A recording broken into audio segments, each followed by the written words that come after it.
इंतजार की।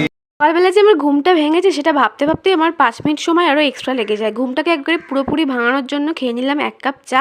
ছেলেকে দিয়ে এসেছিলাম স্কুলে, আর তারপরে হচ্ছে এখন রেডি হয়ে বেরিয়ে পড়েছি, যাবো ওকে স্কুল থেকে আনতে। আর বৃষ্টি পড়ছিল, ছাতা রেনকোট নিয়ে বৃষ্টি মোকাবিলা করার জন্য আমি বেরিয়ে পড়েছি রাস্তায়। মাথায় ছাতা আর হাতে রেনকোট নিয়ে আমি এখন চলেছি ছেলেকে স্কুল থেকে আনতে। আর তারপর স্কুল থেকে বাড়িতে এসে আমরা একসাথে করে নিলাম হচ্ছে আমাদের সকালের ব্রেকফাস্ট। একজনের অবস্থা দেখো, খাওয়ার তো কোনো নামই নেই, ঢোল বাজিয়ে বাজিয়ে আমার কান মাথা খারাপ করে দিচ্ছে।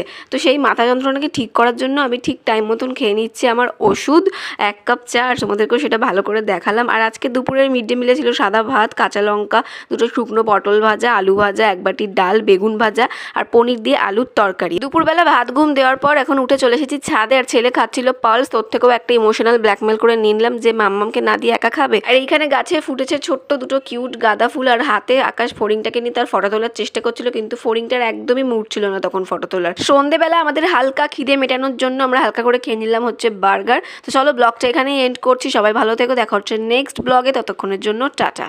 आईना कुछ खबर